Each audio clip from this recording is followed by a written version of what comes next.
le programme de notre télévision. Madame, monsieur, bonsoir et bienvenue à cette grande édition de nos informations en français qui retient à la une de l'actualité les papes de Benoît XVI qui pourra démissionner à partir du 28 février 2013, annonce faite par le souverain pontife lui-même à travers un communiqué du Vatican. Joseph Ratzinger a déclaré n'avoir plus les forces pour remplir ses fonctions au sein de l'Église catholique.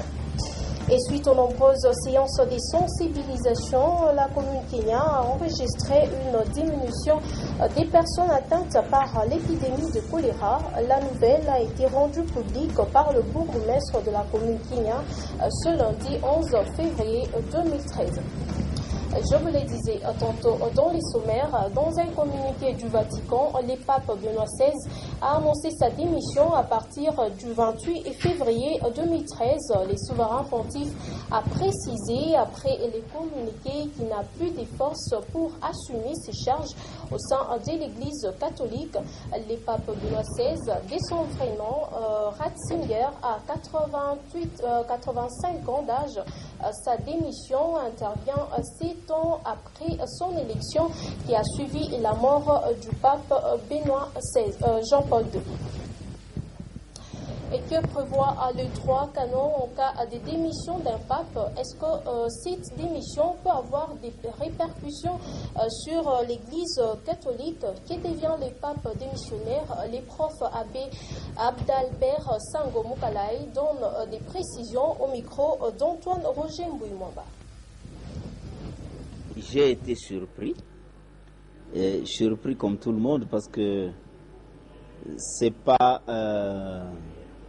tous les jours que les papes démissionnent. Si cette démission est confirmée, et voilà que j'ai la confirmation maintenant, c'est que c'est le 3e pape dans l'histoire de l'Église catholique qui démissionne. Et cela respecte justement les dispositions canoniques, c'est-à-dire du droit interne à l'Église catholique latine, qui prévoit en même temps la démission du souverain pontife et surtout la constitution apostolique Romano Pontifice Eligenti. Ce n'est pas le droit canon qui règle les détails de la succession ou les dispositions canoniques qui règlent les détails de la succession du pape, c'est la constitution apostolique Romano Pontifice Eligenti qui détermine quand, en cas par exemple des vacances du siège pontifical, quand est-ce que les élections doivent être organisées. Et ça, c'est les cardinals, les doyens du collège cardinaliste qui s'occupent justement des détails justement de la gestion de cette période de transition. On ne peut pas parler de la nomination, on doit parler de l'élection parce que le pape n'est ni nommé ni désigné, il est élu. Le pape est élu par ses pairs qui sont les cardinaux, donc le collège des cardinaux, élit l'un d'entre eux pour que celui-là devienne l'évêque de Rome.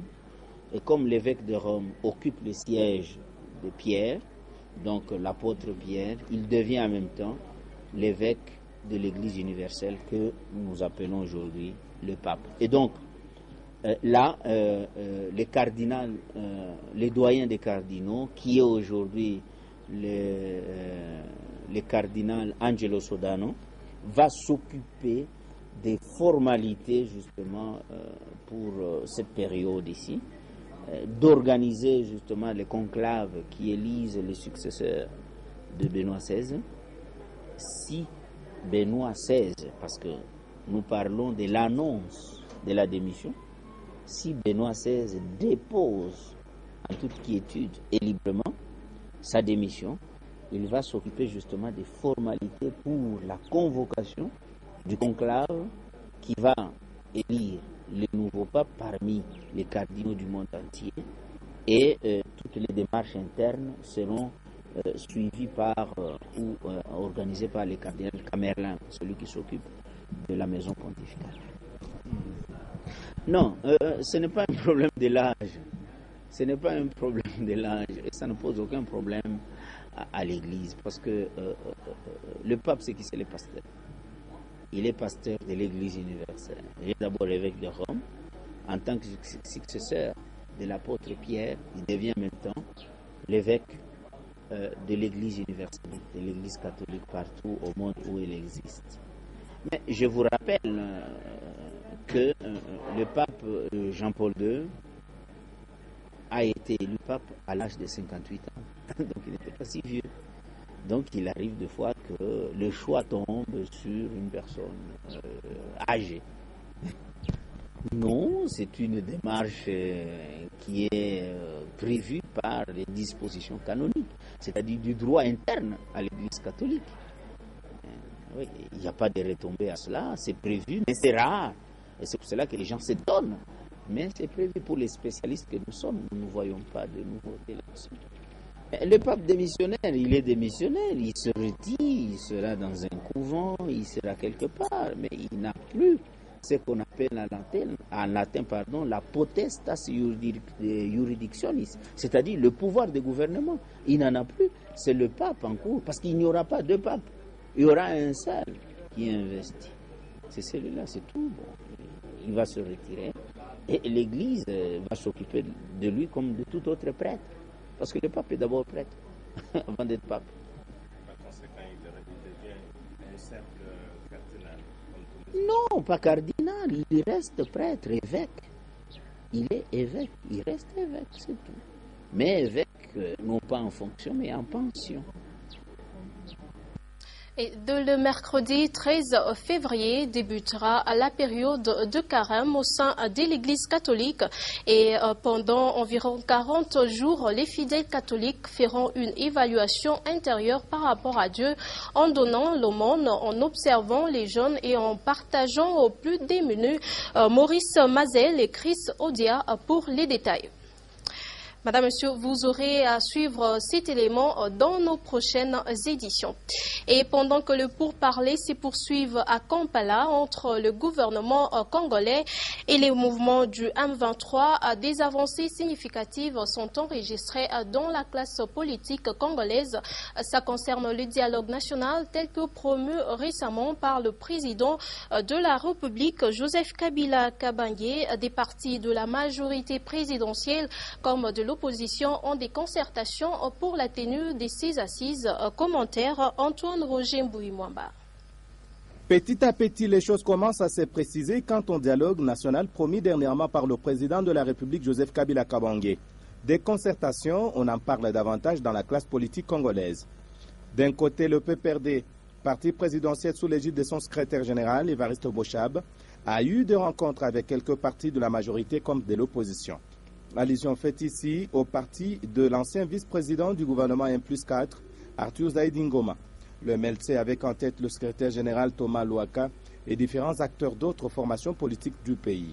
De l'autre côté, l'opposition dite radicale avec en tête l'UDP Tshisekedi envisage aussi des concertations avec d'autres partis comme l'Union pour la nation congolaise de Vital Kamerhe. Ce qui présage un avenir peut-être meilleur pour ces dialogues attendus par tous les Congolais et duquel sortira de bonnes résolutions pour la restauration de l'État congolais. Et donc, plus question de s'inquiéter, disent certains, le dialogue aura bel et bien lieu dans un cadre qui sera défini. Même chose pour les formats de ces assises tant attendues en RDC. Pendant ce temps à Kampala, les pourparlers entre le gouvernement et les M23 se poursuivent. Ce lundi, il était prévu d'aborder les points de sécurisation de la partie est de la RDC, même si les visions semblent diamétralement opposées. Toutefois, tout le monde compte sur la sagesse de la médiation ougandaise à ces assises. Parce que le nombre de participants à ces pourparlers semble pléthorique, l'on a annoncé par François Mwamba, membre de la délégation gouvernementale, que certaines personnes ont regagné Kinshasa. La même opération pourrait se faire du côté du M23, où l'on compte aussi plus de membres de la délégation qu'est prévu.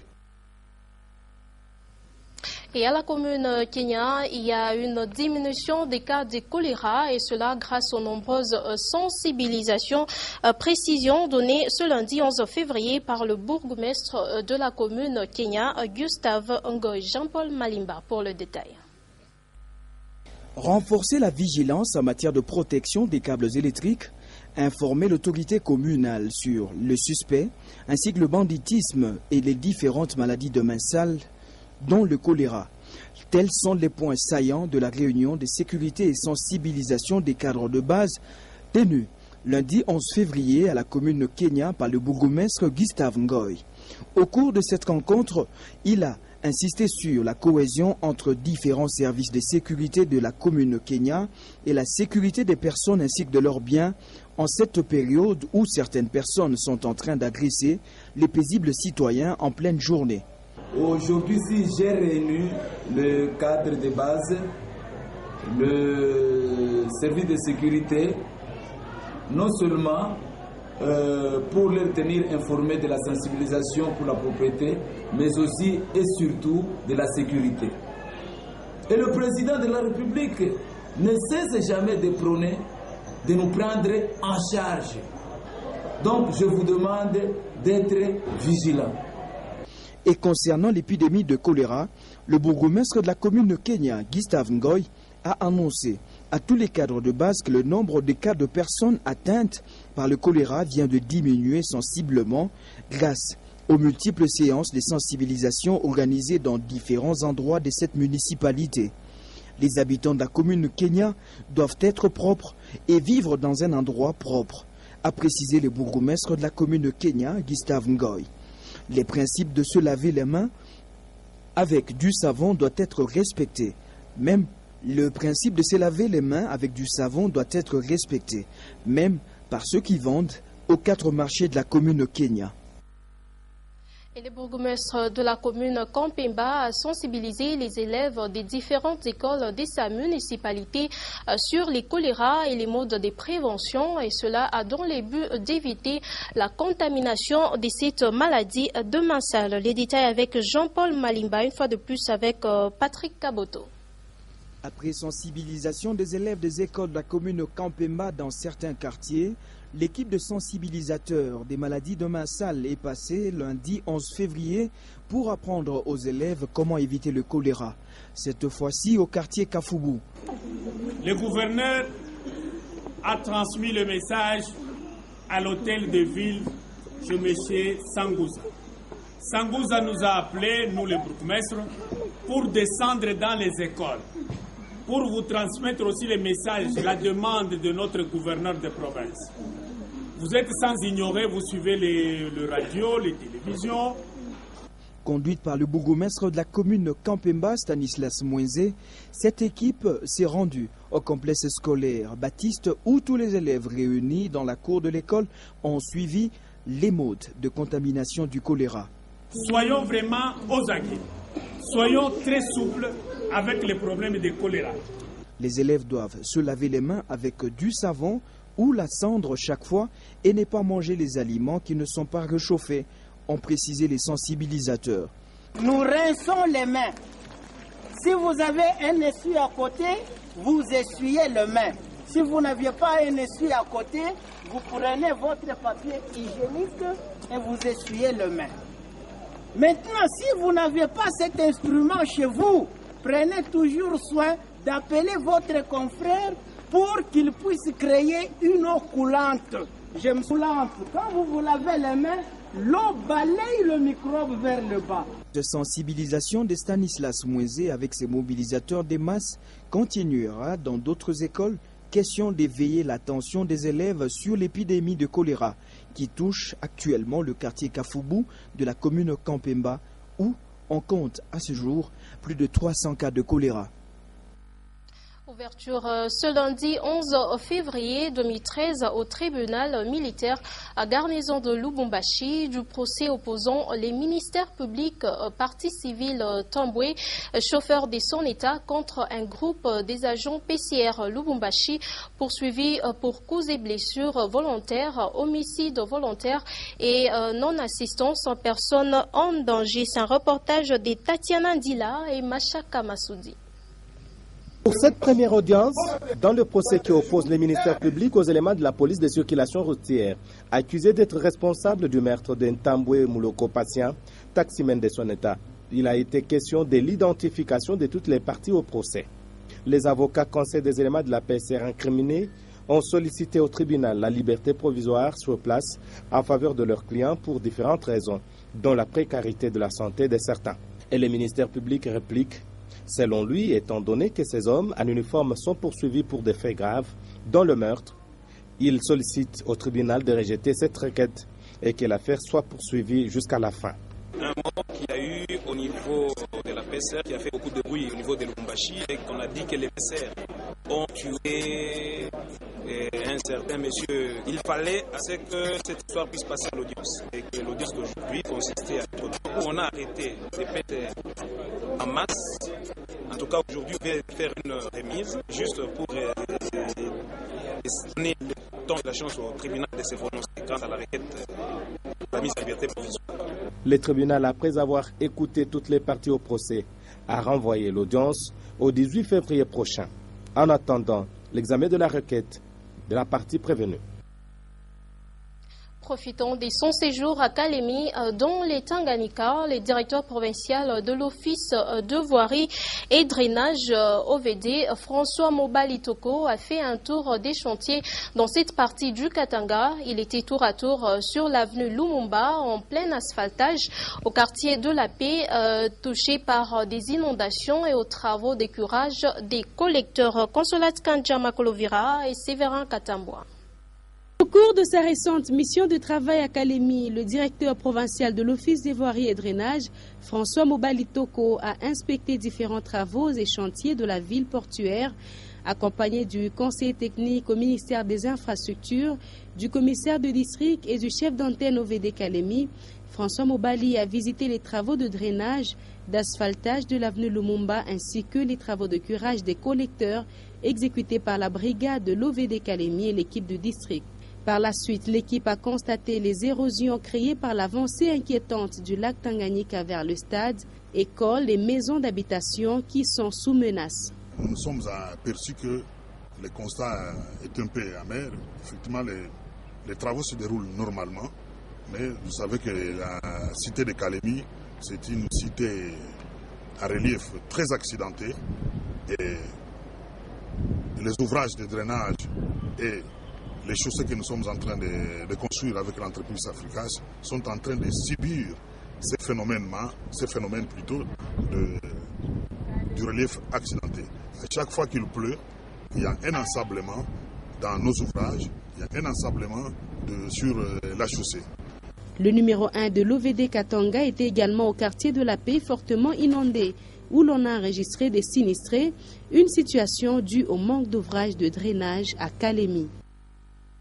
Et 80% des dossiers traités dans les cours et tribunaux en République démocratique du Congo concernent les domaines fonciers. Cela à cause de voies illégales utilisées par la majorité des Congolais pour obtenir les documents de leurs parcelles. Les détails avec Janine Bouchou et Meshak Kaimbi.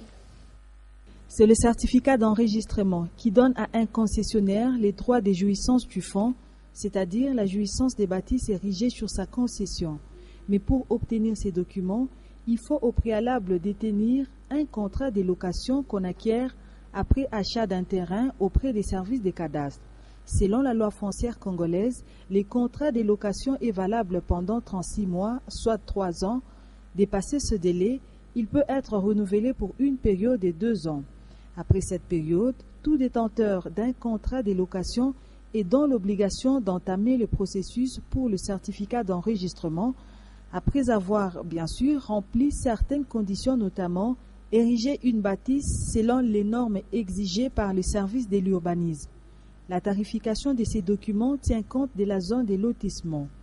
La personne la mieux indiquée pour plus de détails en cette matière est le conservateur des titres immobiliers. Cela éviterait moins de problèmes à ceux qui envisagent ouvrir des dossiers dans le domaine foncier.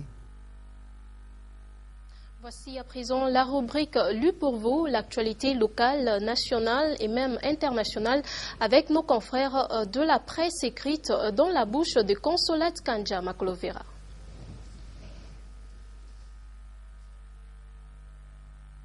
Je disais, nous allons prendre la rubrique Lue pour vous, l'actualité locale, nationale et même internationale avec nos confrères de la presse écrite dans la bouche des Consolat Kanja Makolovera.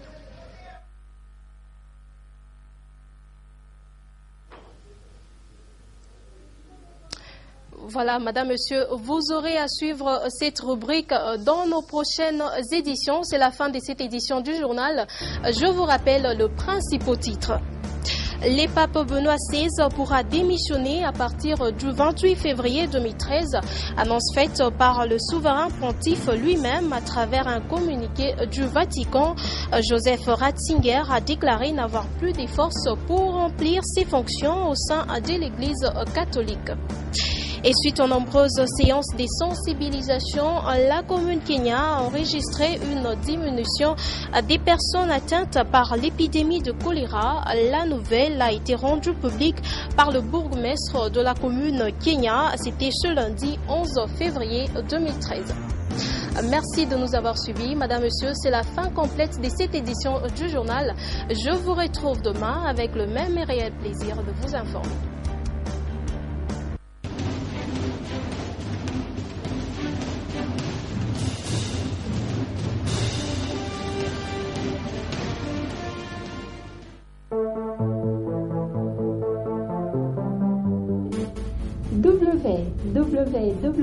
www.nyota.net, le Katanga vers le monde. Nyota.net, une autre face d'information. Nyota.net, une autre source d'information en ligne.